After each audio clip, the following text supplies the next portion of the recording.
and gentlemen. It's time for the Early Bird Special. Bringing you the best stories from the world of sports and sports entertainment. Now, here are your hosts, Sparky and Burdick.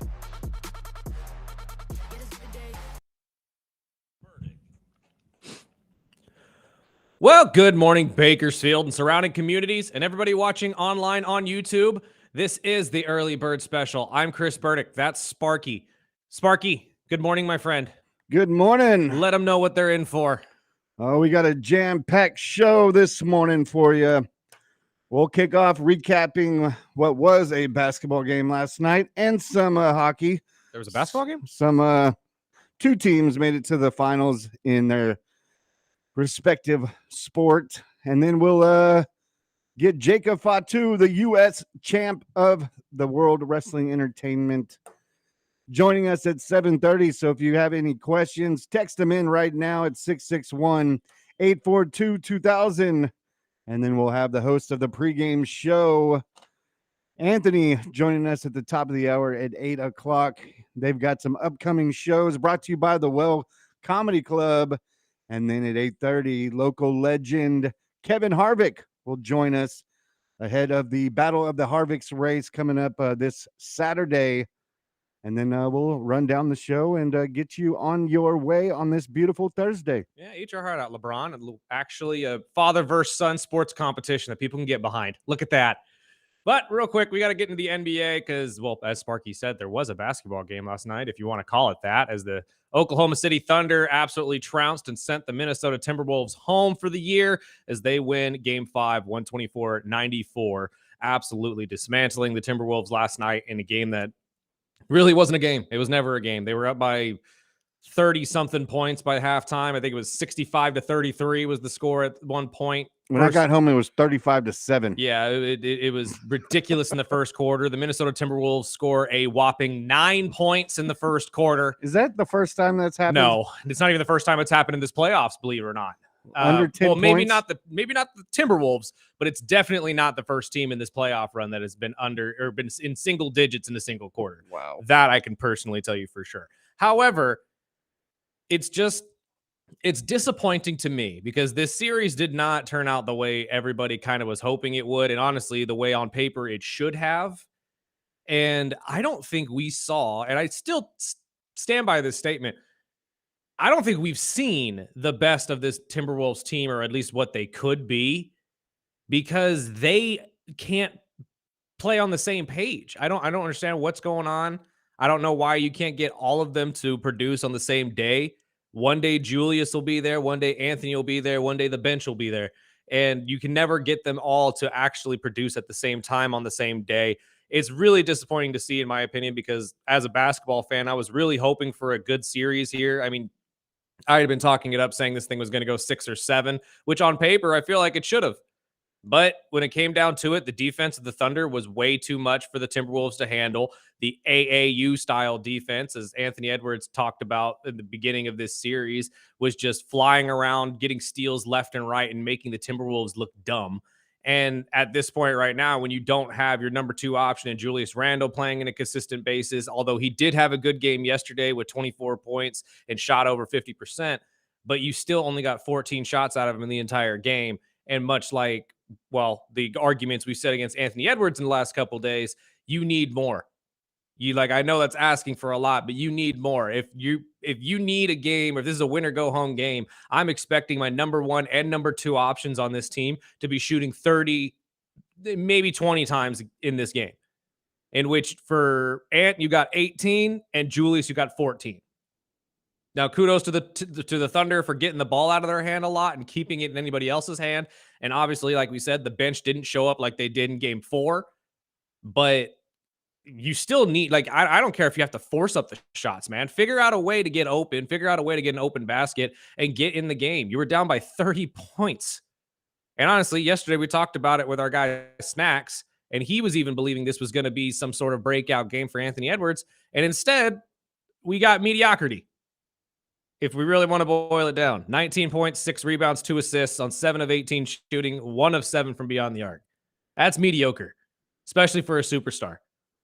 So I don't know. I'm very disappointed in the Timberwolves and how they showed up in Game 5. But They looked ugly. They looked ugly, and I know we all expected a better series, but OKC is playing on all cylinders, and I mean, hopefully the NBA Finals will be better, but I wouldn't put money on it.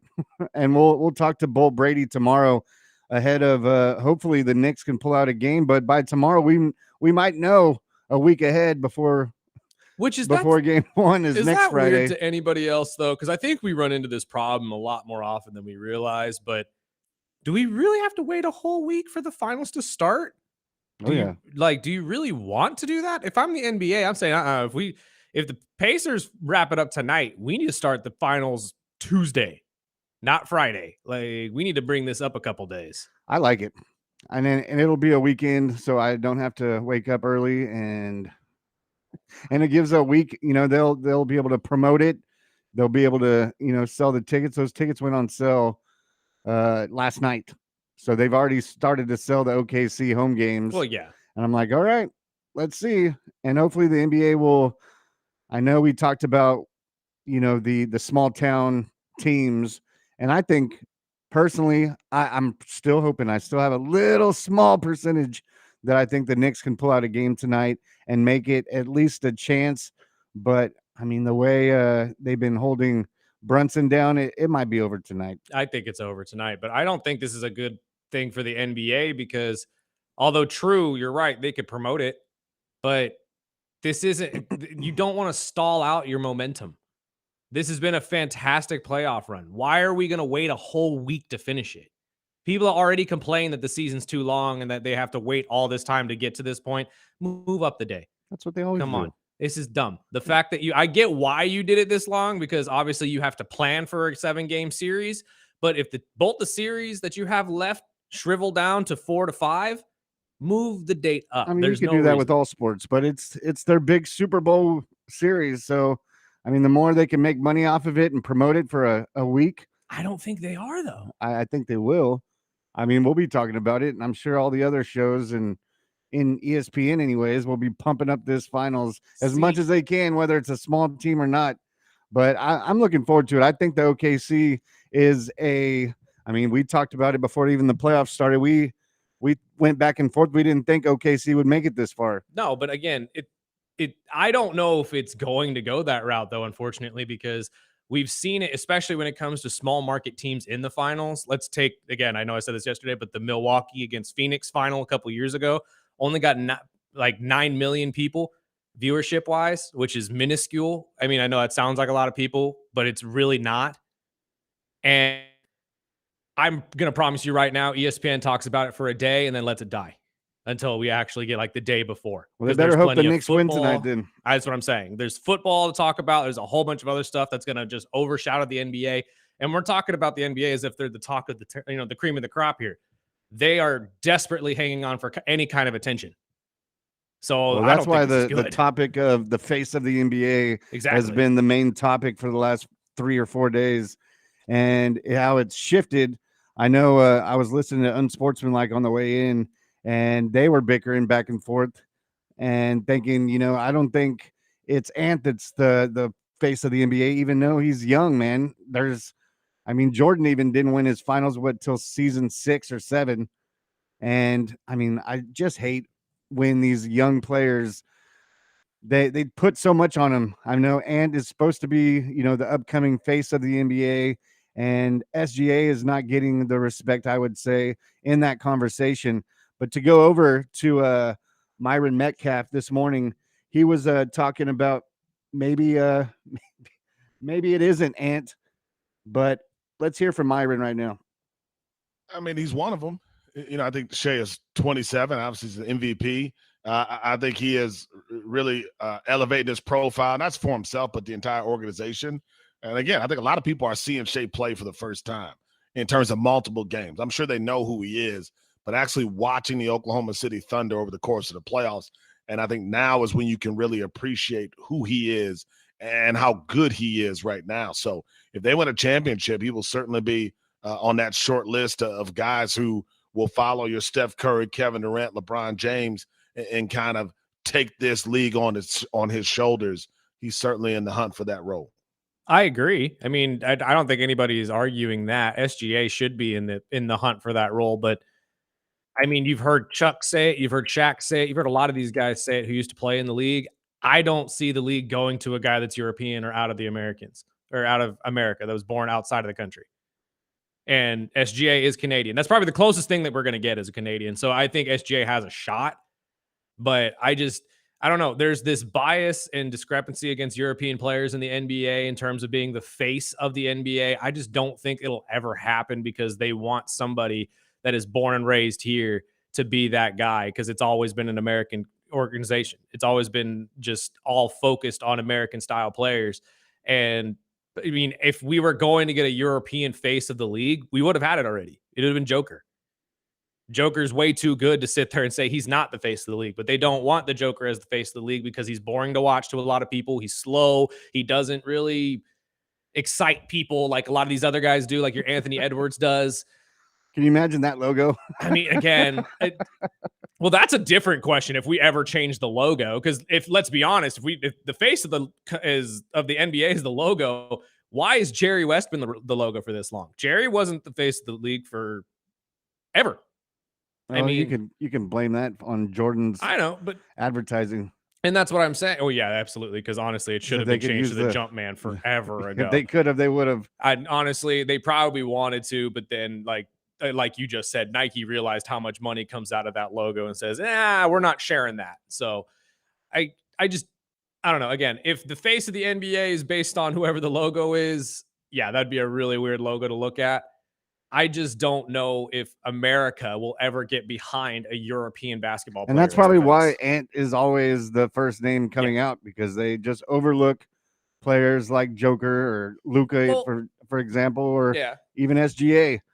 But it went back to that conversation this morning with Cohen, how he says SGA or not SGA, but Ant doesn't have the resume to be that guy quite yet. Anthony Edwards has legitimately nothing on the resume that would indicate a face of the league. He's never been in the finals. He's never won MVP. He's never been first team All NBA, I don't believe. And he is very young and has a chance to do all of this. But he is entering next year into year 5. He's been to the conference finals 2 years in a row. Is he ahead of the game? Absolutely. At 23? Has he had an A+ start to his career? Absolutely. Have many people made a mistake in trying to crown him as face of the league right now? Yeah. That's the reality. What I've done with Anthony Edwards relative to face of the league talk is just demote him to neutral. Not no chance, not negative, not anti. No, we're neutral with him right now. I kind of agree with that, especially with all of his antics off the court. It's really hard to get behind him as the face of the league. I mean, like we said yesterday, he's got a lot of history with, baby mama drama, essentially. He throws a lot of fits, but I was just going to say, is this one of these stupid arguments that the NBA always has? No, I mean, why are we even talking about the face of the NBA while players like LeBron and Curry and all these are still, in the game? Well, because they're leaving. I mean, LeBron, they are leaving. Everyone's leaving. But I mean, is it time to talk about this? Absolutely, it is. LeBron's got maybe a year left. If one, well, yeah, maybe. Steph's got maybe 2. But we're talking about it while these players haven't done anything yet. Again, that's so it's the just problem. Like it goes back to the stupid conversations like who's the GOAT. I mean, you can always talk about who's the GOAT, and we're never going to get an answer. That's a different kind of conversation, though. That's more of a comparison of people's careers. I feel like the reason we haven't had this conversation as of yet is because we haven't had to. You've had LeBron for 20 plus years. And to be honest, name anybody else that could have been the face outside of Steph. I was going to say Steph. Jimmy Butler. No. If Ant doesn't deserve it, Jimmy don't deserve it. Yeah, let's get out of here with that mind stuff. Are you serious? Yes. Jimmy Butler, the face of the NBA. If he's going to be in a conversation like Ant.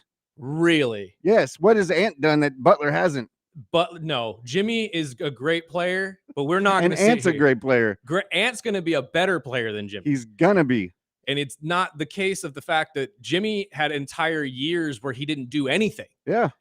So no. And what has Ant done? Ant's always been a superstar on his team. And we go back to the same question. Why are we talking about the face of an NBA while the European players are leading the league? again, that is a different conversation. That's not what It's the same conversation. the conversation we started with was why The American NBA won't face of the NBA. exactly. Well, no, the argument is why the American people won't choose a European player to be the face of the NBA. If the NBA didn't want a face of the NBA not to be an American, then they shouldn't open that door years ago. I'm not even going to comment on that. Well, then don't. I'm not. That's fine. Well, we'll I'll wrap let you up have this that one. NBA break, and we'll talk to some NHL right after this.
welcome back. This is Early Bird Special. I'm Chris Burdick, that's Sparky. We got a little bit of NHL playoffs to get to. As Sparky said early in the show, the Panthers have wrapped up their series as well against the Canes, winning their Game 5, 5-3 yesterday, advancing to the Stanley Cup Finals for the third time in 3 years. They've won the championship once in those 3 years and will look to beat the Oilers most likely again in this year's Stanley Cup Final. The Oilers have to finish up their series tonight, if possible, against the Dallas Stars. And really, that series, the Dallas Stars and Edmonton Oilers, might actually continue going. I'm not 100%. Really just depends on how the defense of the Oilers show up and the goalie Skinner and how well he can play, as the Oilers have held the Stars scoreless in over 100 minutes in this series, which is incredible defensive hockey. But this is most likely going to be a rematch from last year's Stanley Cup Final, where we saw the Panthers and the Oilers once again just battling it out. I'm hoping the Oilers pull it out this year. I don't know about you, Spark. I'm kind of hoping we get a little bit of gold headed in the Condors organization's direction, because that's why at least for me, that's why I'm rooting for the Oilers, because we have a connection there. But I don't know. What say you? You hoping for the Oilers? I sure hope so. I'm very shocked, though. Again, much like the NBA series, these hockey series have been incredible up until now, and then it seems like the conference finals have just been a little bit skewed. Little unfair matchups, I guess, is the best way to put it. But then again, you got the Panthers, who have been in the championship for the last 3 years, as we stated, going against the Canes, who hadn't won a Eastern Conference Finals game in over 19 years. Luckily, they were able to break that streak this year, though. So there's a little bit of a notch in their corner, at least in my opinion. And then you got the other side, which is the Dallas Stars, which I think was the team that everybody really saw as the favorites coming into this, much like the Boston Celtics situation. And they're getting routed because they can't figure it out on offense. So it's an interesting conference finals as far as I've been seeing. However, like I said, as much of a casual fan as I am of the game of hockey, it's still been pretty entertaining. But I am hoping that the finals continue, at least if what we've seen in the first and earlier parts of this Stanley Cup final or playoff series. Well, if Edmonton can defeat Dallas tonight, the Stanley Cup Finals will start up on Thursday. But if they win, they'll push it back until June 7th. So we should a whole week. Yep, they take breaks during the finals. But I mean that game last night, it was a hell of a game. I got to catch that because there was really no basketball to watch. So I switched over and watched the Florida Panthers come back from I mean, it was a hell of a comeback, third straight finals. But this is the 12th career playoff game winner for I'm not even gonna try to say his name, but Carter. And I have a buddy that is a diehard hockey fan, so he was blowing up my phone thinking, I don't think they're going to come back. I think they're going to. And it went back and forth. But this is Florida's head coach after the game, making the third straight Stanley Cup Finals. I'll enjoy the game tonight, just the specific game, because it was clearly not easy, and there were ups and downs and the emotions and the stage of it. I'll enjoy that tonight. The bigger picture has changed maybe a little bit for our team. The first time, and you fight to get to the final. It's just such a big deal. And then when you do it a couple of times, you understand that, that you're 3/4 of the way through and there's lots more that has to happen. So, but we enjoy that one tonight. That was, it was all the elements that make our sport great. They're all over us, all over us. And we're serving up pizzas and we don't look like we should have made the playoffs, and then the next thing you know, we look pretty good, right? Those are two. I think Carolina's an exceptionally well-coached team, systematically and identity-wise. So, yeah, we get to enjoy it tonight. Honestly, it's really a testament to how the Panthers turned their season around, because if you were watching earlier in this year, they did not look good. They didn't look like they were going to sniff anywhere close to the Stanley. And then they make a trade with the Bruins for Brad Marchand and turn the entire season around. And now they're headed back to their third straight Stanley Cup. And honestly, I thought it was more funny that the Hurricanes fans at the end of this, because obviously when you win the series, you need to take pictures and get the trophy and all that type of stuff. And it wasn't on home ice for the Florida Panthers. So you had a lot of Kane fans out there chanting, "Let's go Oilers" at the end of this game. It's a great sign for hockey because obviously fans are just excited to see good hockey, but it is a heartbreaker to see these kinds of things and I feel like, or at least away from your home, because when you have to watch an opposing team's fans essentially boo as the other team gets the gets the cup, it makes it a little bit awkward. I don't know. I guess that's just me. Just like most But I mean, silly fans burning their jerseys if after we're the gonna game. wait though a whole week, why not just wait to give them the trophy until next week? Since you're gonna make them wait until possibly the 7th anyway, you have plenty of time to do it. Have them go home and then just give it to them there. You know what I mean? Like it just, I don't know. If we're going to be having a whole week, and the NBA can do this too, it's just, I feel like you should be utilizing that time rather than just talking. You know what I And mean? just like the Super Bowl. I mean, they wait 2 weeks for the Super Bowl. Yeah, but I don't know. The NFL has a unique way of keeping our attention, and Because they even have when the the media Pro Bowl week and the is Pro Bowl puts us to sleep. see, but I think the Pro Bowl is just set up because they're Yeah. like, damn, man, we watching this? No, and that's my point, is that like nobody really wants to watch the Pro Bowl. And really the only reason the Pro Bowl is in between the Super Bowl and the championship games is so, well, people have a reason to say they watched the Pro Bowl. Yep. But it's just, I don't know. The NFL is a television show that we watch literally year round now. And they know that it is better that way. It's how they make their money. And I think that's my biggest argument against the NBA and the NHL and why you're waiting a week. You don't have that luxury. You aren't that big of an organization. You're not the Shield. You need to do something to keep everybody's eyes on your sport. And that's why I don't know. That's my main argument against waiting a whole week. For me, to that's start just finals. a perfect entrance to my casual Dodger or baseball watching, because this is where baseball starts for me. I usually wait until after the finals, after the Stanley Cup, and then, later in June, NASCAR starts and we can actually watch some other sports. But I'm looking forward to it. If you're a big wrestling fan, we've got some big guests coming up starting at 7:30 today, another one next week. And if you haven't got your SmackDown tickets, SmackDown is returning to Bakersfield. It's been multiple years. It feels like forever, but tickets are on sale. Look them up at axs.com. And after this break, we'll jump into our conversation with the Samoan Werewolf right here on the Early Bird Special, ESPN Bakersfield, 12:30 a.m. 101.1 FM.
And welcome back to the Early Bird Special. I'm Chris Burdick, that is Sparky.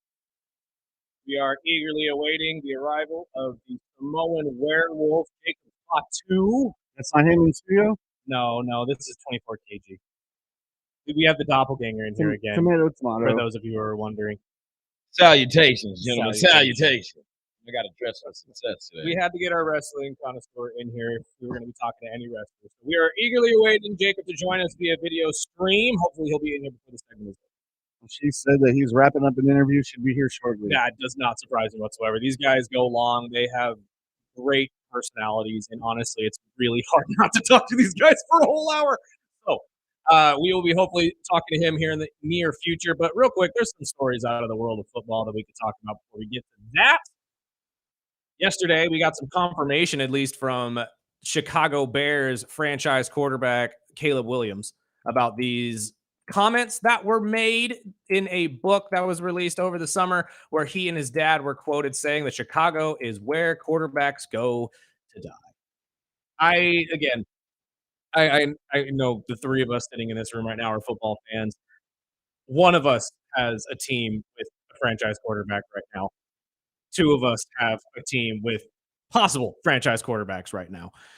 But I don't know about the two of you, but if I heard tomorrow that Michael Penix came out and said Atlanta's where quarterbacks go to die, I don't know if I want him as my quarterback. I would feel a certain type of way. I don't know if I want him as my quarterback anymore. I would definitely feel a certain type I of don't way. know. I mean, what about you, Sparky? Do you think if Tua came out and said, you know what, my career is over because of Miami, would you be back in Tua anymore?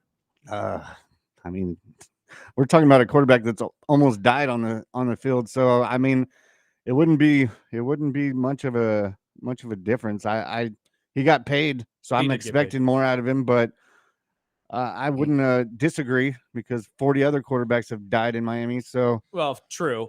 But see, the reason I say this is the last couple years, especially with the Chicago Bears, their fan base has been very known to be very, very fickle and well, for lack of a better term, rude to their starting quarterbacks, including Mitch Trubisky, who on multiple occasions was booed out of restaurants in Chicago for his poor play as the starting quarterback for the Bears.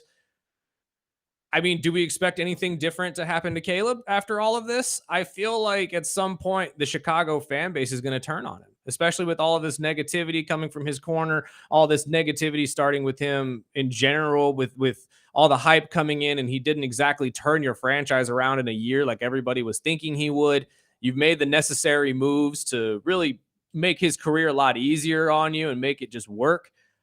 I think Chicago fans may not take lightly to this. I know he came out and pretty much backtracked all those comments, saying that after those comments were taken out of context because he had just come back from Minnesota. He hadn't gone to his final visit in Chicago, which was the one that kind of just, swayed him into being the Chicago Bears quarterback. But if I'm a fan of the Chicago Bears, especially someone who lives in Chicago, I'm not happy. And I don't know if I want Caleb Williams anymore as my starting quarterback. But that's just me. Bears fans I've talked to, which is attorney Kyle Jones, is pretty much the only one I know of. But he said it was the media spinning it around. He said if you read the second paragraph that they didn't, he said that his father pushed, you're going to be drafted by a bad team. That's what happens when you're a high draft pick. This is true. If I'm just going to interject right there, I'm going to say, have Chicago fans been happy ever? I mean, that's yeah. I'm just saying from the Sox to the Bulls, even when Urlacher was there putting in work, any of their franchise, I've never met a happy Chicago fan. I mean, again, I think it goes with the territory. If you live in Chicago, you're going to be grumpy. There's not a lot of sun. Just not a lot of sun in Chicago. Yeah. But I mean, I see your point. You are still, though, the Chicago Bears. You have at least a history of being a legacy team in the NFL. Definitely. One of your teams of the past is seen as one of the greatest NFL teams to ever play, especially defensively. I agree that technically they have never had a 4,000-yard passer, not even Jay Cutler. But, I mean, to hear that from a young player who you need him to buy into your system in order for it to work, I don't know. If I'm a Chicago fan now, I'm really those questions about Caleb are probably lingering a little bit harder than they were before the summer started. Is anybody rethinking that 5th round draft pick? No, from earlier. No, okay. Not at all. Just throwing it out there again. Sanders actually the comments out of the Browns camp, from what I understand, is Shador is the best one of the group. Shador has the best numbers. The play, like during play and practice, he looks the best. So Yeah, I heard Flacco yesterday say he came out through 100 yards and 3 touchdowns Yep. in OTAs. I was like, all right. now Not again, surprised. he's playing with the second team though, so you're playing against most likely the second team or defense as well. But it's still signs of a good thing. I mean, I know everybody's sitting there saying, "Oh, what about Dylan Gabriel?"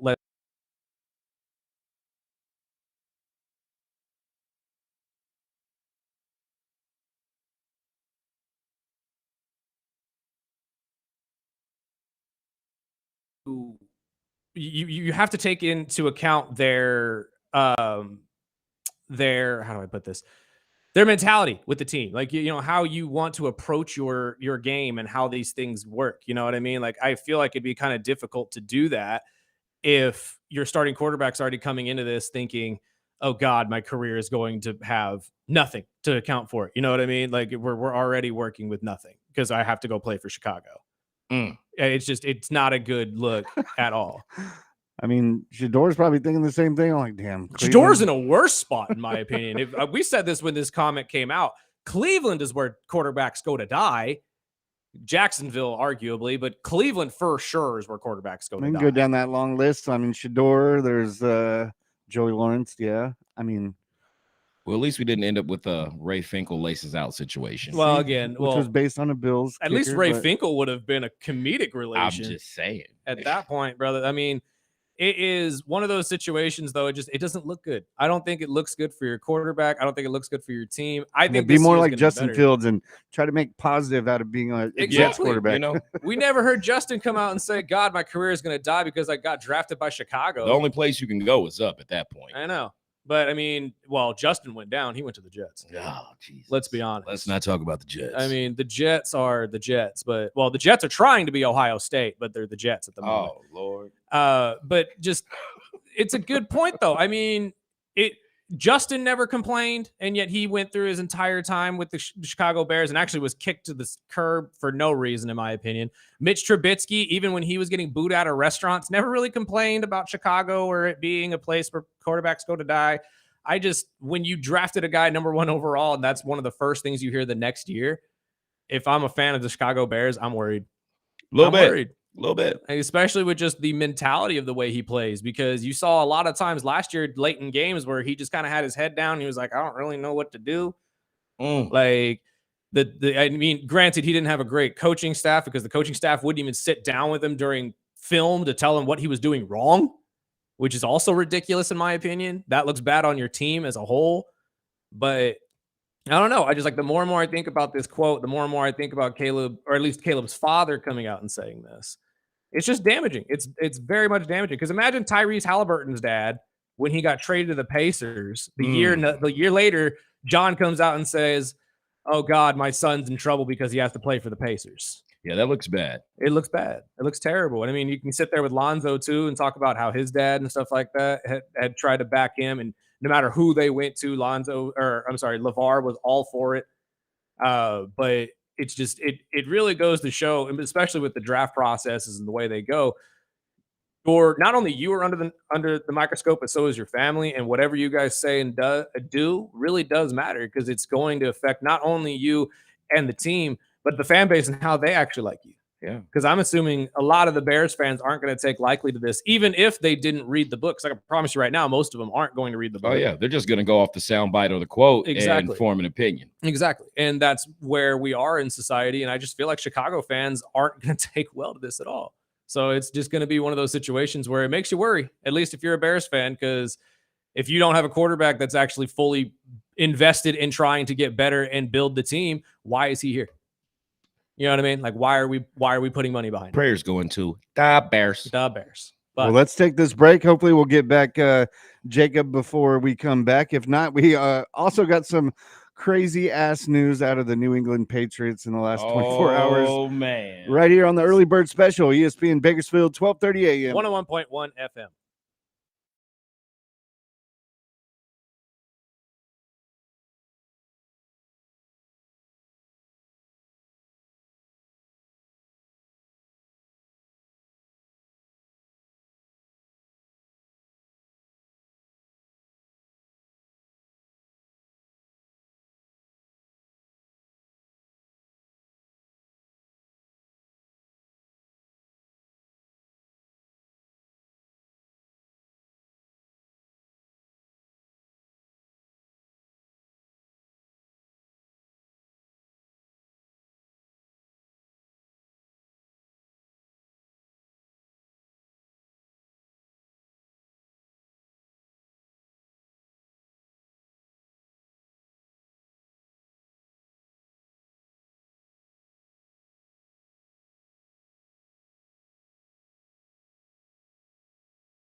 Welcome back.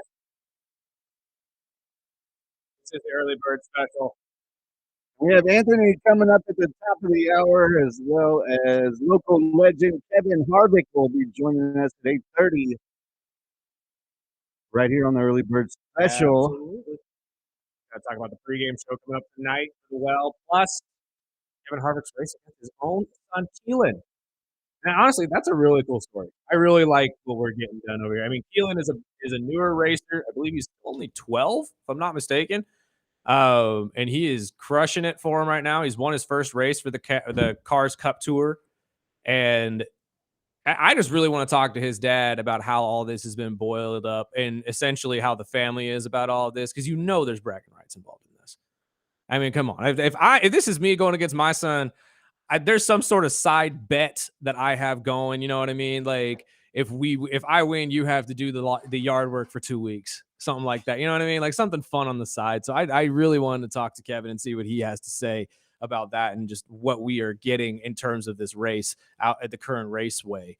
However, there's more football to talk about. And unfortunately, it is not good news. If you are a Patriots fan right now, you may be wondering what's going on with your team, because newly acquired wide receiver and possibly your number one wide receiver, who's been dealing with an ACL injury, has just gotten busted for something very peculiar. As a video came out the other day showing Stephon Diggs on a boat with some friends as he was passing out a pink powdery substance, in which head coach Vrabel was asked about during the press conference. And here's what Coach Vrabel had to say about this. Well, it's something that we're aware of, and obviously we want to make great decisions on and off the field. And we're hoping that with our time here on the field today, and that when we don't have a script and we're on the call-up periods, that we're making great decisions. And so the message will be the same for all our players, that we're trying to make great decisions, and any conversations that I've had with Stephon will remain between him and I and the club. Again, the timelines and the prognosis and everything again, we're working hard to get him back and to be ready to go. But when he's here, we'll coach him and we'll have everything ready to go. The 31-year-old wide receiver just signed a 3-year, $69 million contract with the team. And honestly, and I'm just going to say this, NFL wide receivers, stay off boats. Just stay off boats, okay? Like the Giants' entire wide receiver room with Odell back in the day when you guys were all in a boat and took a picture with each other. It seems like every time that a NFL player, or namely a wide receiver, gets on a boat, something bad happens. So just a PSA to all wide receivers out there: stay off boats. Especially Tyreek Hill. Stay off boats. Let's keep this all clean here. But the pink powdery substance, although not proven yet, there's a couple conspiracies out there of what it could be. I have never seen a pink powdery substance along the lines of some, but it is possible, I suppose. I'm assuming a drug test will also be awaiting Stephon when he returns to the team. Whether he passes that or not, we'll see. But this just does not look good if you're Stephon Diggs, because this is on video. There is video evidence of you passing out that substance. And if it comes out to be something serious, I mean, obviously there has to be some sort of punishment that comes down the line in terms of the NFL.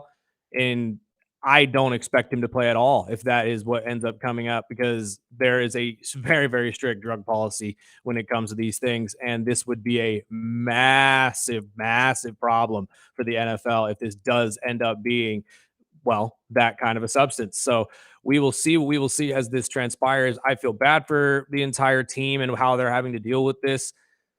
And, with a guy like Stephon Diggs, who's been in the league for a few years now, you would assume that he would know better at some point and he would actually, not partake in this kind of tomfoolery, or at least be smart enough to know that, hey, maybe there shouldn't be cameras out while we're doing this kind of tomfoolery. But it looks really, really bad. And honestly, the only thing I could think of it being is a little bit of booger sugar. Booger sugar. Some schneef. I mean, if so, I know Vrabel is a no nonsense type coach, so I don't think. Do you think just they be a drop him pushover because of this? I don't know if they drop him, but they might suspend him just as a team suspension. Yeah. But I mean, if it is, and somebody had texted in yesterday and said, just like most NFL receivers or players that have a little coke issue, they'll get drug tested, they'll pass, and then they'll move on. I mean, it's true because it doesn't stay in your system that long. And that's why I'm genuinely thinking, even if he does have a drug test waiting for him when he comes back, he probably won't have it in his system. However, that's why I think this is the biggest problem, I think, for him in this is that it's on video. Yep. And it's cycling. Put the damn cameras away. So when I watched the first video, somebody had sent it to us right after the show, and all the good stuff breaks right after the show.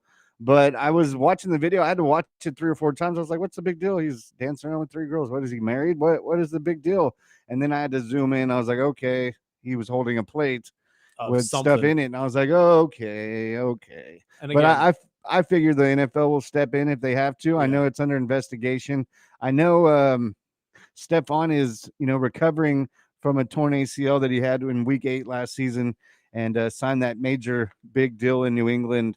Well, does that not come up in your head too if you're part of this front office on this team? Is that you're supposed to be rehabbing from an ACL injury, big guy, and now we see you on a boat dancing around with multiple women, like the party don't stop with a plate full of something. I mean, you could tell somebody was holding the phone right above those 3 girls and him. Yep. So you got to be stupid. At least keep it off camera. And these people do this on purpose. I mean, we're talking about 100-something million. What? 69 million. 69 million. That's a lot of money. And we did get to the bottom of our Fatu issue.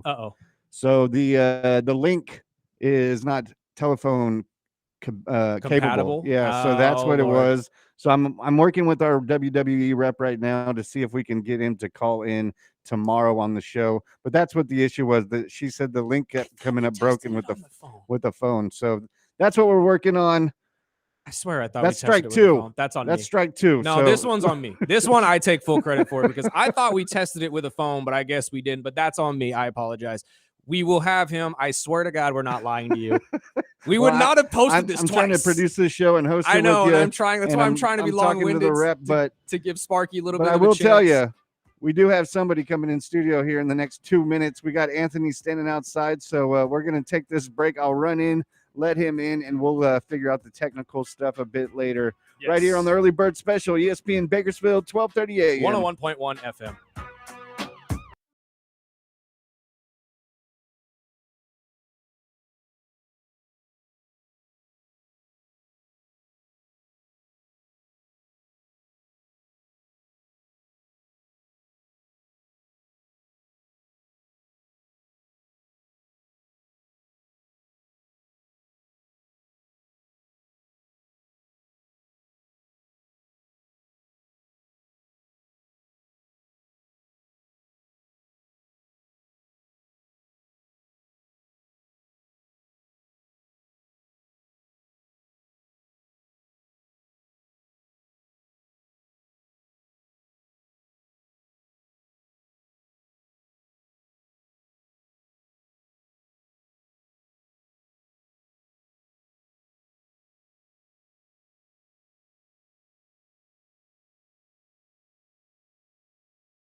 Welcome back.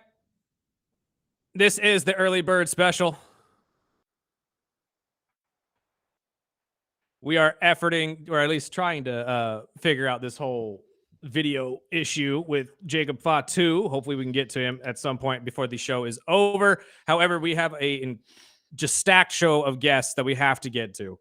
Kevin Harvick will be joining us at the bottom of the hour. However, it's time to talk about the well and talk comedy as we always do. And our buddy Anthony Howdigy's in the house. What's up, buddy? Buenos dias. It's Antonio Salvador Jauregui. This is not a Spanish network. This is Anthony Howdigy speaking Spanish. What's up? You might have just been confusing a lot of people. You got the wrong station. We got one right down the hall. Did I hit the SAP button? I talked to that on the way in. That's I think why I wanted to speak Spanish. Yeah, I'm here. What's up? Not all done, man. How are you? How's everything going? And how's the pregame show? How are we looking for tonight? Ticket sales are. Let me check they're looking good. They're always. looking good. They're there should be about 1,000 people there tonight. So hopefully 1,001 if you're listening to this and you want to come pull up. Absolutely. I'm doing good, man. I just did a gig last night with the one and only Nathaniel Webb. Nice. We were in Tulare. That got a little bit crazy. I Did still you leave haven't. the feet jokes at home this time? I left them at home this time. Okay. No, and I haven't brought up feet since the last time I was here. And see, I brought up feet one time, and they'll never leave me. Look, that was man, one of the biggest rules we had. I know. You're Gee, I wonder polishing why. it, man. We got to get the polishing out. Yeah, white polish only, please. Absolutely. Yeah. No, dude, I had a gig with Nathaniel last night, and it was great. We got a little turned up in the 559. So I haven't talked to him this morning. I hope he's still alive. We'll see. Yeah, it was a good time. No feet jokes, just a lot of hemorrhoid talk. This time. That's even better. Look at that. We moved from one to the other. Yeah, I moved from one body part to another. I mean, at this body point, your part. entire comedy act should just be body dysmorphia, huh? It should. Now I'm going to go up in front of the people and take my shirt off this time. Yeah, there you go. Yeah. Like, see, this extra nipple right here came from. That's on my back. So I hear you guys are making a couple changes though in terms of the schedule at the well. Yes. To the Avas and stuff like that. So let them know what's going on. Yeah, so there are no longer open mics on Tuesday and Wednesday at Ava's as part of the Well Comedy Club's little residency at the Fox Theater. It's only the pregame show on Thursdays, starring yours truly. And I think the other guys. They said one too many off-color jokes and they just got pulled. No, I'm kidding. I think it's just scheduling conflicts obviously come into a lot. Yeah, scheduling conflicts. Everyone's busy. I think it's better to just have a show on Thursday. Absolutely. I mean, the pregame show has always been a mainstay anyway, so obviously it won't be going anywhere. Is there anybody that's going to be jumping up with you guys today that you already know of? Maybe a couple. Actually, I know this guy from LA is going to drop in, and then maybe we'll get an unhoused person to get on stage that's just walking by outside. Unhoused. I like that. I'm going to use that. Yeah, unhoused. I mean, that's what we call it. That's in the biz. proper term. But this is Bakersfield's longest running Thursday night open mic. And I know you have some upcoming shows. We'll have Cactus Tate next Friday and Saturday. Or no, actually, it's the 13th and 14th. We have Boydston coming on next week finally after school's ending. But Cactus Tate, man. So I saw the well post probably a couple weeks ago, and I was like, who is this? And dude, ever since I started following her, man, she is hilarious. But she hits those nerves. She did a video over Memorial Day that I lost my crap, dude, because she's got some energy. I will say, I'll just use that word, energy. But I'm excited to hear her too. Have you seen Cactus Tate before? I've only seen her on flyers, but I'll say this: anytime you get someone coming to the club that you haven't seen, it's kind of like hitting random when you're searching for something on YouTube. I don't know, like you never know what you expect. Never know what you're gonna get. But it sounds like I think she's gonna be hilarious. Especially 2 shows, 4 shows over 2 days. I mean. You don't book lousy people at that time, So her I think clips it's with her husband are hilarious. Yeah, I'm not gonna lie. Yeah, I was watching a couple of them last night because obviously I like to do a little research on you guys and stuff like that in the comedy, and some of them are pretty dang like crazy. Don't get me wrong, like Sparky said, but it's all just good family humor, and like I think parents will really enjoy it because it's stuff that you really would do to get away from certain things. 100%. Like I saw one yesterday where she decided she wanted to mow the lawn just to get out of changing her daughter's diaper. It's like that's actually pretty funny. I get that, but I don't know. Like I enjoy it because obviously you guys are getting more or I should say bigger names, but more and more people are coming in that not a lot of people know about. So are there any others that are coming up, obviously, besides Cactus? Chingo Bling. I don't know. So you have to break this one down Yeah. for me. This is my ballpark right here. Right? So he's a rapper, or he was a rapper? Well, first of all, he's a carnal, as we call in the Spanish language. He's my brother. Okay. No, he's like Tío. yeah, that's that's uncle. uncle. My bad. That was my Tito that just walked off. Yeah. No, this Chingo Bling, he actually he used to do a lot of skits. I don't say back in the day, but maybe a few years ago. You know, like when I was like in high school or whatever. He used to make like this great character imitating Canelo Alvarez, the boxer, the redhead boxer, and he just did a bunch of skits on him. Then he started doing rapping, and comedy was always kind of the influence on that. So he goes on stage and does probably about an hour of like of himself as like his name, and then Chingo Bling, he'll do like a character as like, you know. Nice. So he'll do like, he does a lot of stuff, and he's very much like, if you're Latino, he talks just all the even if you're not Latino, a lot of family type stuff like marriage, kids, and he'll break out into like maybe like a rap that he wrote that's like a was it like a Weird Al Yankovic type rap? You know, I forget. I was about to ask that. Is it like comedy rap kind of a thing, like a Little Dicky thing? Yeah, or? maybe not Little Dicky, more like I like think Weird Al, yeah, just like you know, just satire music, creative satirical rapping, you know, but it's funny, you know, it's and you know, well, that's a type of comedy that doesn't really get touched on a lot, because I mean, for me, the best of the best in that area would be like Bo Burnham, somebody who used a pretty unique way to go about it. I don't think I've ever seen a hip hop guy actually walk up there and just riff on, you know, or do a freestyle that just makes people laugh the entire time. Right. Yeah. Lately, what you're getting now is this guy named Morgan J. He'll go out with like this voice changer and like auto tune, and he'll start like singing with people in the crowd. That gets a lot of people, like a lot of people love that right now. Like I think my sister, who's like a teacher, doesn't follow comedy, was just like, "Have you seen this guy?" And it's just some dude doing auto tune, and it's Morgan J. And he's funny. A lot of people like that. I just feel like it's unique. I mean, there's not, like I said, there's not a lot of people that do that, you know, and I think especially in the world of social media, you got to find a way to branch yourself out and make yourself different from everybody else. So you have those people walk up to you and say, "Have you ever actually seen this guy?" Yeah. Because there's a ton of people that are, well, you can say comedians or comedy-based people on Instagram or social media that really don't do jokes. They're just living out or doing skits that they kind of think of on the fly. You know what I mean? Yeah. So this is kind of, I don't know. I think this is interesting because I've never really been able to see something like that where like an actual musician goes up there and will keep you, well, obviously keep you entertained. Right now, I shouldn't say that. But more of just like with comedy, like, you know what I mean? You're not expecting to go up to a hip hop show and laugh your ass off the entire time. You know what I mean? So this is kind of an interesting twist on that. Definitely. And I think it's good when you have different mediums mixing together. And Absolutely. Stuff like you know, like a fun little orgy or whatever. Absolutely. You and the joke, you and the sex joke. I don't know what's up. I'm just very blue. My bad. I guess so. My testosterone's low. I'm asking for help. Okay. These are screams of help, my friend. Outside of that, how are things going? I mean, have you guys had a lot of like new people come up and want to try out the open mics? We're still waiting for Mr. over here. I know. I know. We've been trying to push him in that direction. Yeah. He won't put on the Ace Ventura. Not gonna He do won't it. do it. Nope.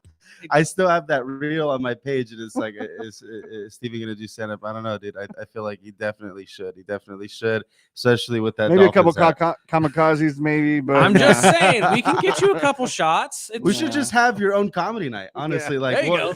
Come out to a pregame show. I'll give you 15 minutes. Betts would never. We'll only put Betts and his family and people you know. I promise it won't be nobody else. And they have to be drunk too. True. But see, if you want that, then the heckling starts, and then it's going to be more heckling about you than actual comedy. What's new? No, it's not. We've just been having a lot of influx of a lot of first timers going up, especially now that we're at the Fox. We're downtown. A lot of newer people coming out that I've never seen before, you know, and literally we had an house guy go up on stage the other day. Did you really? Yeah. I was actually just about or to maybe that's just a guy from Fresno. I don't know. They all look the same, right? No, it's you know, just a good influx of randoms kind of coming out and trying it out. So can't complain, you know. Has there been anybody who's walked up there that has just wowed you guys? You know, I realize is that if the more I compliment a new comic, the more they start thinking they're amazing. And Yeah. they just stop so I think I'm gonna stop complimenting people Right. because I give people shout outs and they're like, "Oh, cool, I'm the funniest," and I'm like, "That's not what I'm saying." Well, I'm we just asked that same there's a- question to Nathaniel, and he's like, "No, yeah. like, I'm the best one." Well, Nathaniel Yeah. was fun. Nathaniel was just Nathaniel like, told me no. the car last night. I was the tried to best get one, him to so- give me any comedian, a Robin Williams or a Dane Cook that gave you any kind of inspiration at all. He's like, no, none of them, not a dang Right, thing. I'm yeah. like, see, that's just knowing what you Is wanted it- to no, do when he you just were a didn't want to kid. say Bill Cosby on the radio. there you I think that's what it is. No, he's more of a, he's he's creepy. No, I'm kidding. No, I love Nathaniel. Nathaniel's great. He is the best. He's honestly the best in Bakersfield. Well, I was going to bring up, like, I know you guys have a tight group, Mhm. and we've kind of introduced a few of you guys, and you being one of the regulars on the show. We'll have Boydston on here next week. So we've kind of gone through what list of guys that I've got to see, and I'm a big fan. And before I pump up, your ego, but I'm a big fan of yours as well. But Nathaniel is one of those local guys you got to see, as well as Tyson. I've never got to see Tyson. He's seen Tyson, but I want to reach out and see if we can get Hacker on the show, because he is hilarious. I just don't know if he can cut it down to the radio side, but No, he's Hacker is. I forgot about Hacker. Listen, Hacker is one of the best in Bakersfield. No, like, yeah, we all. I feel like we're all good to. We all have our if we're looking at like stats on like a Mario Kart or something like the acceleration, speed, traction, heavy. I don't know. Each of us have like our skills. Hacker, like you can see him crush like on stage like any given day, and even like he'll go do the weekday show with Nathaniel. His improv he'll be ripping it, So I think John Hacker. I remember seeing John Hacker wearing a Smart and Final shirt in 2016, doing an open mic at a show downtown Bakersfield before I even did comedy. So I come into the scene now and I see him doing stand up, and I always tell him like, dude, I remember when you're working at Smart and Final, and now you're still not doing any better, but you're a lot funnier. He's hilarious. John, he would definitely he'd kill it in here. well, that's what is cool is you all have your own different personalities. It's not like we're bringing in just comedians because they're funny. It's the personality. I mean, we've had several different comedians, and we're trying to keep it down to the local guys, and hearing their story. And some of you just got started, some of you been here for a couple of years. I know you've told your story about how you kind of took a couple of years to get ready for it, and you thought maybe that was years you killed because you just jumped in. And I mean, how many years has it been for you? It's gonna be 4 years on Tuesday. And see, and you've got your own, the longest running open mic, and the only open mic, if you ask me. Yeah, honestly, on Thursdays, yeah, at the club for sure. But I'm going to use you as our agent. I'm going to use you to ship us some funny local comedians. Oh, I know the funnies. I'm not gonna send you who you guys recently had. No, I'm kidding. I'm kidding. I'm kidding. I love Jaybird. I'll definitely hit you up with all the funnies. John Hacker definitely's got to be in here.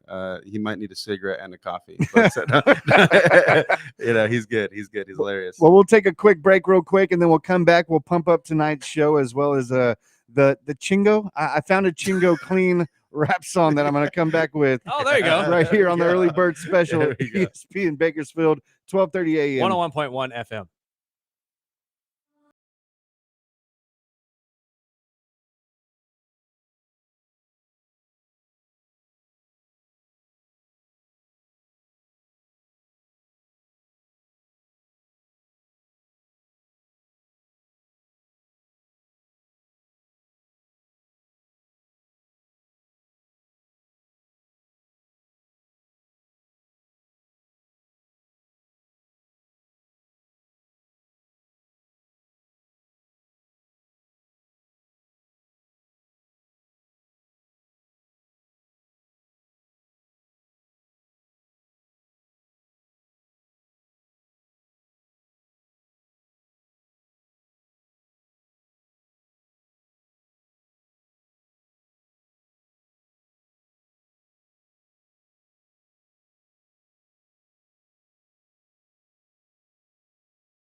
You know what's funny?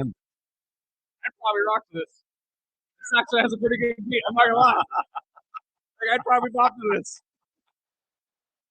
Looking at you guys, I would not expect to hear that I'm song. just saying, I'm a diehard hip hop guy. Don't get me wrong. But like, Hopefully Kevin Harvick's not listening. He's like, what am I getting into? this is a great country. Yeah, this is a great way to This ain't my show. go into NASCAR.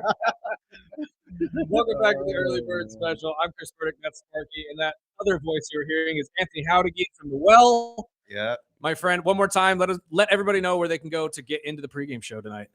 Come to the Fox Theater. If you've ever been to the Fox Theater, you're probably there for a graduation right now, seeing some 8th grader. But after that's over, later tonight, we're gonna be just like if you're looking at the building just to the right.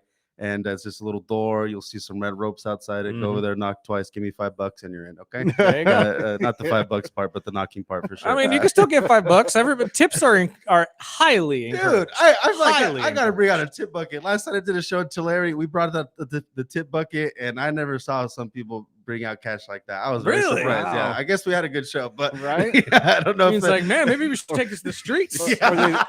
Maybe they thought they were helping the unhoused. There you go, I yeah. told them I Like, was you guys homeless were and I unhoused. needed gas money. So yeah. Any type of $5 bill will keep my gas on for the next 2 days. The $2 bills accepted. Oh yeah. Lord. But I mean, obviously it's an open mic for anybody who wants to actually enjoy this or go and try it themselves. Hopefully you guys get a handful of people out there who've never been there before, maybe another unhoused person, as long as they're not Or two. unless they're not high off their mind, but even then maybe that's funny too. No, there's already people high off their mind already in Yeah, there, if you know what I exactly. mean. Okay, so just come by and we'll have a good time. Yeah. Absolutely. Real quick, sports show, so we have to go into football with you. You are a football fan. We were just talking about this Stephon Diggs situation. Have you heard about this? Have you heard about this Yeah, entire? Just like the drugs you meant. Yeah. He's We've already gone from one to the other. We might as well keep it going. I guess he's with 4 chicks and there's a white substance. It's being pink, actually. Pink. It's a pink substance. Okay, maybe his little Gatorade Well, I powder or mean- something. I don't know. Well, see, that's what we were Himalayan asking. salt. That's what we were asking. I was like, pink? What the heck is pink? Like, I think it was just the color filter on the camera. I Yeah, don't know. I it's think- entirely possible. I saw Mike Vrabel was like, he's like, we're gonna have to deal with this or something like Yeah, that. it's And we'll like, take we'll it do it. in house, whatever. They're gonna take him into the team rooms. They're gonna dap him up, be like, Right. "Yo, that was Well let me done, get some." bro. Use your clean test. Yeah. But the funny thing is he was bumping Chingo Bling. So, I mean, they didn't even mention that, which you can see. At The the- Well is yeah. bringing in June 20th. But no, are you a basketball fan too? I just saw that the Thunder is gonna make it. Yeah, the Thunder locked it in last night. That's about as much About as as fan far- as I am. Who's your football team? I'm a Packers fan. Okay. So I know. Oh, actually, this is what I wanted to talk to you about. I totally That forgot about opened up this. the whole That, door. I got something 'Cause- for you too. Actually, I Let's got go. something for you. I got- Well, since we're talking about the Packers a little bit, local boy Jordan Love went out and threw a first pitch, and oh, I saw that. yeah, it was I don't know. I expected better from an NFL quarterback, but what do you think? Like, did you expect it to go that bad? After the last season, I think that's about as good as I expected it to go. He saw a DB out in the crowd and said, "Hey, catch!" He just, I think he saw a ghost or something. I don't know. It was one of those moments, kind of like 50 Cent when he threw his out there. It's like, you really wanted that ball back, didn't you? You really need that ball back, man. It's like Paul Skeens not being able to throw a football. It's like, how is this possible? You're athletes. Exactly. I feel like maybe he got stage fright. It happens to the best of us from Bakersfield. I don't know, but It's the maybe off just season. me. It's the opposite. Yeah, he's not ready. He's not doing his throwing Yeah, contest. he's not. I think he just got married or something. That's probably what it is. There you go. He's too There you busy. go. Like The ring is weighing it down. He's throwing exactly. it. That's Exactly. right. We'll tell him that. Yeah, we'll blame his we'll wife. blame his yeah. There you go. What was the thing you had for me, real quick? Well, I don't know if I should be airing this out, dude. But me Uh-oh. and you are Facebook friends, and I saw that you are friends with Jordan Love on Facebook. I am. I don't know if No, that's. I'm just kidding. I don't know. No, if actually, that's what's me- kind of 'cause funny you went about to, it. Didn't you go to the same high school as him? No, I did not. Okay, I went okay. to Garces. I believe he was Oh, at better. Liberty. Okay, yeah. Okay, And I don't even think we went at the same time either. No, right. But no, I actually, that's funny you bring that up because I don't even think that's actually him. I don't think so either. Somebody just had tried to sent a friend request out to me that was Jordan Love, and I looked at it and I said, okay. And I said, and I just accepted it They at sent first. you a message saying, "Hey, I love you. Can I have your credit card?" Exactly. You get those That's weird what I'm waiting messages. for. Is like, hey man, love to come on the show. All you have to do is pay me 10 grand. It's like, I oh, would have okay, asked him for sure. a picture of his feet. Dude. Yeah, of course. But like the scams, like, have you heard those messages? Ever since we opened that early bird one, I'll get some weird ones at 4 a.m. like, hey, I think your friend's cute. Yeah, no, dude. Find me on my personal page. Cute spelled C-U-T. Right? I'm like, what? You talking about Burdick? Man, these people they're getting so like in depth, aren't they? It's not I know. I love the first thought. He was like, "You talking about him? Like, really? Like, you don't even giving yourself the credit?" Screw you. Like, I was like sitting here like, you should be at least thinking, "Oh, yeah, I am cute. I look good today." I have such low self-esteem that when I get like a fake DM or something, I know that has to be fake because there's no way a girl thinks I'm very hot. She wants to kiss me right now. Well, let's be honest. How many times do you guys get a DM from a girl in the first place? Right. Exactly. So, Hey. But I mean, That's where I met my wife. oh wow, Just playing. she slid into your DMs. She said she thought I was cute. There you go. So I was like, all right. But it's weird because these DMs are getting weirder and weirder. And I know they get redundant, but I'm like, every other day we get one of those, hey, follow me. Yeah, And it's hit like, me up follow on my personal page so page. my husband doesn't see. I'm like, what? It's like, then why would you have a personal page if your husband's not on it? Like, What? regardless, I don't know. That's partially why though I accepted the friend request because I looked at it and said, oh, that's definitely not him. So I really am curious to see how this goes so I can bring it up on the show. So I'm glad you actually brought it up for me. No, let's get that guy, whoever that is. On Exactly. The show. It's like, I want to have you on the show. Yeah, we Let's see are if talking AI to can Jordan work. Love, but it's just not the Jordan Love you like. Exactly. It's the wrong kind of love. Jordan Amore. Well, the pregame show is tonight and every Thursday. I believe the doors open at 6 for signups. Yep.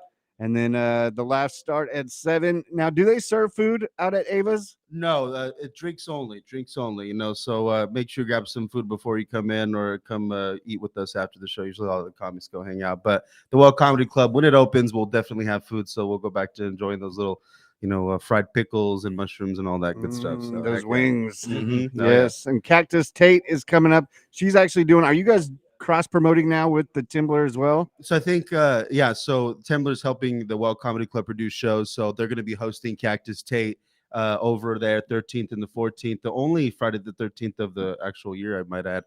So Friday the 13th and the 14th over at Timblr, and then Chingo Bling. Honestly, I should have double checked. I'm not sure if it's at Timblr or Nile, but it's at the Nile. At the Nile, Yeah. right? Yeah. So both going to be great shows. So go check it out. Yeah. Absolutely. And then if you don't want to pay that, come watch some free comedy over at on Thursdays with me and the rest of the locals. And again, I got a comedian coming from LA today, so you never know who drops in. Come by, check it out. Yeah. Great shows. And if you haven't been out to a comedy show, you got to check these guys out, especially Anthony. I will give you some extra love. And let me know if that feet joke progresses. It's gone. And I don't say it anymore. Oh, I literally We've embarrassed him enough on the show. I literally, Literally Nathaniel last night made a joke about feet. I'm like, I'm never bringing this up again. I was joking. I'm telling you right now, you will every time you come on the show, I'm going to have to, bring that up. That's okay. I'm going to get a pedicure in studio next time. There you go.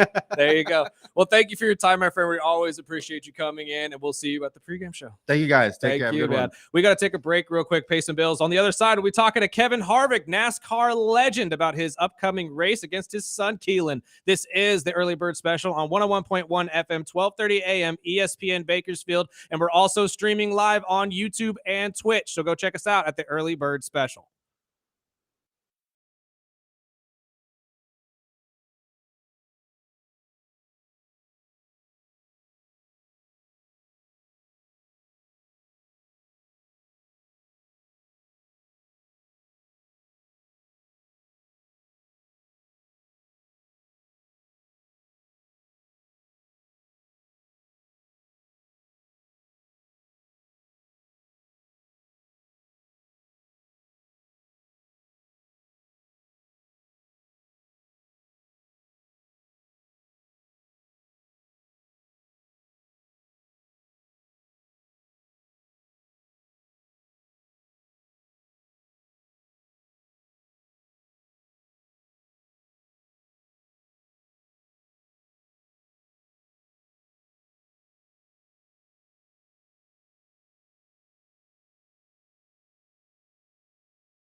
This is the Early Bird Special. I'm Chris Burdick, that's Sparky, and we have one last final guest of the day.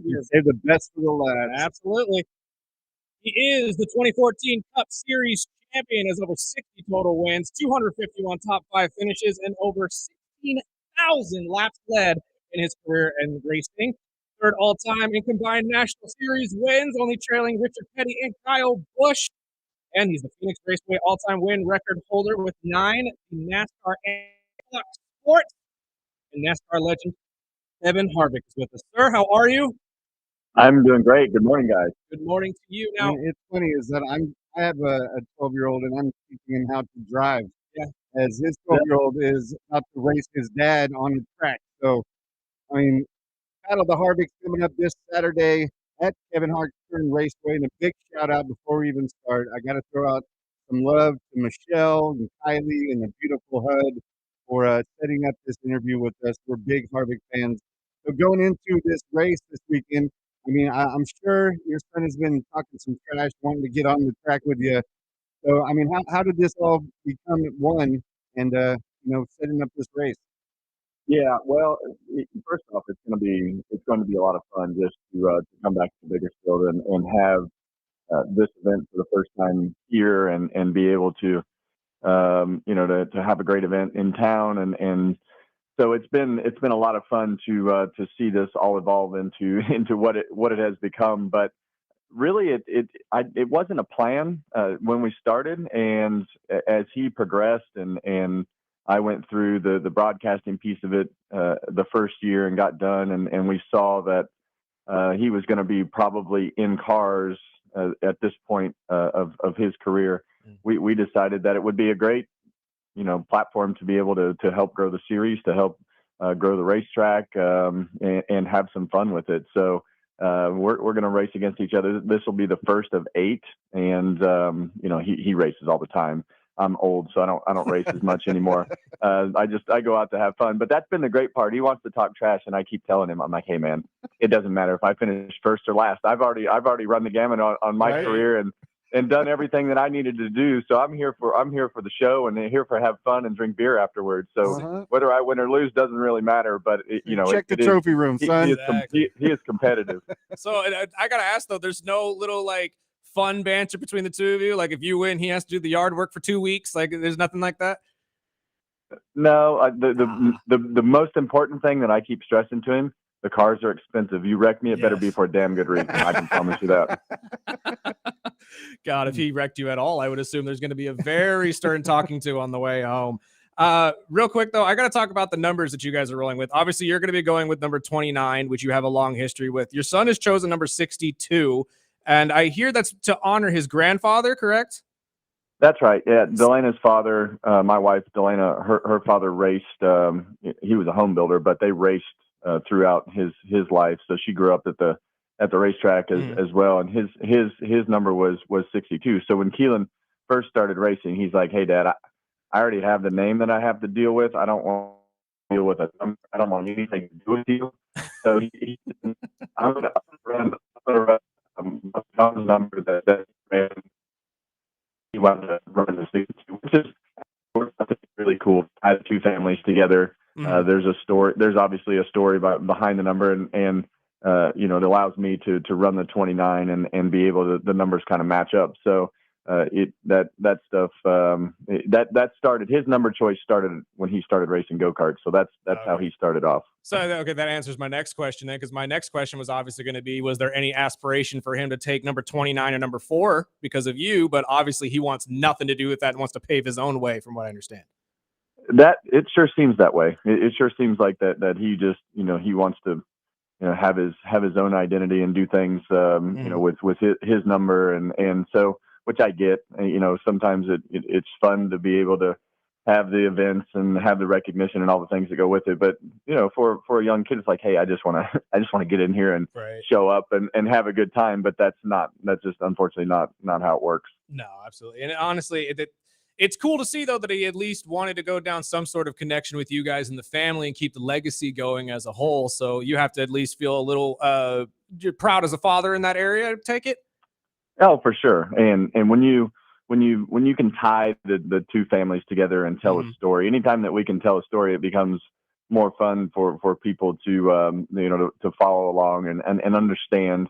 And that was when I retired the last year. It was really to tell the story of all the years and things that led to that last race. And our team at Stewart Haas Racing at the time did a great job, and KHI, and that really taught us a lot about building a brand and kind of you almost started a career with the broadcast booth. I did start a career, but you're restarting a career with trying to build a brand and a path with Keelan. So there's been some fun projects over the last few years, and I think as we go through this, I mean, we're going to race. We race here this week, and he goes home and races in North Carolina, and then we're going to go to Monroe, Washington, and race against each other at the end of June. So a lot of traveling around, having a good time with it. Finally, at the point in the season where I don't have to work as much and can go have some fun in the race cars. Absolutely. Now, I have a little self-indulgent question about your career real quick, because it does have to do with your number. A lot of people will remember that you replaced Dale Earnhardt after the tragedy and whatnot, and you were given the number 29, and you eventually switched to number 4. What was the thought process for you in your last All-Star race to kind of switch back from number 4 to number 29 to end your career that way? It's a really interesting situation. And when I explain to people how my career went, you go back to the beginning and really all the biggest moments happened to start with. It was the assigning of the 29. It was winning the first race. It was running Dale's car. It was all the things that happened throughout that time period. Now, when I went to Stewart Haas Racing, probably more successful, won a championship, won a lot of big races, but both eras and numbers had different meanings to different people. But when you go back and we learned this my last year, when we did that 29 car for the All-Star race, that was the one thing that lit up the hardcore fan base and the people who had rooted from you from the beginning, that they were following along but not very active. And when we put that 29 back on that car, it just absolutely lit people up in a way that we didn't do with any other activation along that way. So I think that tying it together at the end and knowing how it started, tying it together at the end with the All-Star race and kind of throwing that out there, we thought it was best to keep the current situation going. With Stewart Haas Racing being gone now, it doesn't really matter. There's no history and heritage there like there is with the 29 and RCR. And now I'm super proud of everything we did at Stewart Haas Racing and the 4. But I mean, there's still that legacy to start with, and RCR still being there and Richard still being active. We just felt it was the best number to kind of go along with the things that I did currently. And, sitting in that number 29 car for the first time, I love this question. I take it from a lot of other people, but it's just something that I love to ask people that have been been at the top of their respective fields. When you were sitting in that number 29 car, was that your, oh God, or like, oh man, I'm here moment? Like I'm racing it for Dale's team and all that type of stuff. Was that kind of your moment where you kind of clicked and said, this is it, this is where I'm at? It was all so confusing, to be perfectly honest with you. At that time, there was just so many. You didn't know whether you should be happy, sad. Especially when we won the first race. Should I cheer? Should I, just get out and not celebrate? You didn't really know what to do because, from the emotional side. So that was a really confusing time because of the situation. And that first race, I don't even remember much about that Atlanta race. I remember how loud the crowd was. I remember the people hanging on the back of the fence, but I couldn't tell you anything about Victory Lane, what we did the next day, where we went, who we talked to. I don't remember that other than, you coming home the night after the race, and there would be, a couple hundred people sitting in front of your house in your yard. And those were really the moments. It wasn't really the getting in the car piece, because I'd already driven the car. I'd already been around the team. I did all the testing for Dale the year before. So the moments like that, when you got home and there are people sitting at your front door, sitting in your yard, those are the moments that it was like, oh man, things are different than they were 3 weeks ago. There was none of the racetrack stuff ever really was. There was never really those aha moments that it was. The moment was too big. It was always just another moment that you got in the car and you did what you thought you were supposed to be doing, and you went to the next one. So, but there were the moments off the racetrack, and that first year I had my biggest press conference, biggest win, first win, all those things came right off the bat, and nothing really ever met the magnitude of that because of the situation as I went through my career. Of course. And now that you're in the broadcast booth, I mean, has your perspective changed on racing at all? A little bit, for sure, because you have to stand up there for 4 or 5 hours and talk about what's going on the racetrack. So I find myself being much more lenient on some of the things that are for the show, Right. and understanding, why those conversations happen. And I've been a part of those conversations and have a good eye on that, in the past.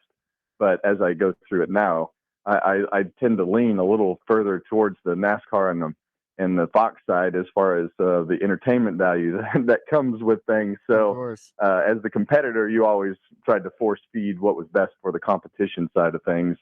But there's definitely a balance. And, I think for me, we have a great time up in the booth and have fun with everything that we do. And there's, it's really probably the best job in the sport because there's no pressure. I get to be around all the same people that I was around my whole life and go to the racetrack and we worked 14 weeks, and I have to do the podcast every week, but that's pretty easy. But it's probably one of the coolest things that I've been able to do, just because of the fact that everything's always been a rush and always been pressure, and now it's just pretty low pressure situation, but you get to be around all the right people. Well, we appreciate your time, then. We've been talking about the Battle of the Harvicks. It's this Saturday at Kevin Harvick's Kern Raceway. It's a first in racing history, and it's happening right here in Bakersfield this Saturday, May 31st. Doors open at 4 p.m. The opening ceremonies will be around 6:50. You can get your tickets right now at kernraceway.com. I've got my tickets. We've got some pit passes, so I'm finally going to be able to meet you and your son, which I'm going to be rooting on. Sorry. But my last question, we had a listener text in that lives outside of Bakersfield and was asking if this will be televised, and if so, how can they watch? Yeah, it'll be live on Flow Racing. So if you're not able to attend the event, the event will be live on Flow Racing. So we've got you covered from all angles. I think we've got 20 or 21 different states that are attending the race this weekend. So it'll be a great event. Well, we appreciate you taking the time out, and of course appreciate you bringing this type of event to our hometown. And enjoy the next couple of days, and we'll see you this weekend. All right, guys. Have a great day. Thank you. Thank you, sir. We got to take a break real quick one last time and pay some bills. This is the Early Bird Special on 101.1 FM, 12:30 a.m. ESPN Bakersfield. We are also streaming live on YouTube and Twitch. And don't forget, go follow us on Instagram, TikTok, Facebook, and Twitch and YouTube right now at the Early Bird Special.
Welcome back.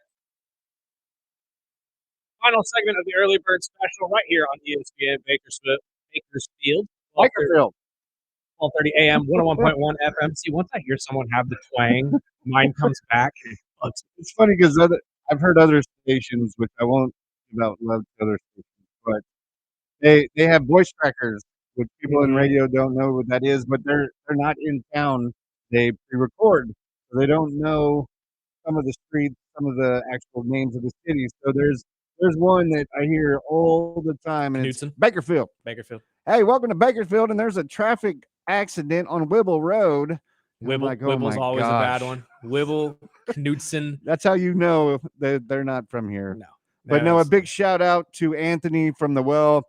He's doing his open mic tonight and Yes. every Thursday. And luckily, that show is able to stay intact until the new Well opens over off the where the old Fish Lips was. Mhm. So we're excited for that opening. Plus, a big shout out to Kevin Harvick taking time out. I know how busy life could be, even post retirement. With a 12-year-old, trust me, I understand that one. And mine isn't a badass race car driver. So That's what I'm thinking in my head, though, is like, for those of you right now driving your kids to school, already had dropped your kids off at school for a little bit ago. Imagine your 12-year-old driving a car over 200 miles an hour on a racetrack. I'm trying to teach mine to drive 45. Exactly. So it's like the opposite. It's like, why is a 12-year-old? Like, I keep reading that thinking, no, I gotta be wrong. This kid's got to be 18. No, he's No. 12. Keelan is 12. I'm pumped to meet him because I'm going to be rooting him on. I'm rooting him on, but I gotta side with Dad. Of course. I gotta side with Dad. Kevin is he's a great guy, and honestly, I love hearing him talk with a lot of these coverages when I get to watch. His podcast is fantastic as well. If you get the chance to go watch that, this is gonna be a really cool thing. Yes. And it's cool that it's starting here because he Yes. had mentioned that there's going to be 8 or 9 different ones that he's going to get to race his son. Yes. And how cool is it that it starts here? And we have some badass local drivers. If you haven't been out to Kern Raceway, it is legit. I grew up going out to the Dust Bowl and Mesa Marin. I mean, this is a whole different world. And I mean, I have to give some love out to Michelle again, her daughter, Kylie, and the beautiful Hudson. And Scott Sanchez, he's a racer down in town, and I'll be keeping my eye on him. I took my family out last time, and it was a long day, a long hot day. So prepare yourself. Don't start drinking at 2:00 because it's going to be triple digits. Wait until 4 or 5 when the doors open. But it's racing. It is racing. And all, Get you your cannot Coors Light. watch racing without a But no, beer. Being that close and to the track, there's not a bad seat in that I place. cannot watch all these left turns, Sparky, without a beer in my hand. That's the whole point.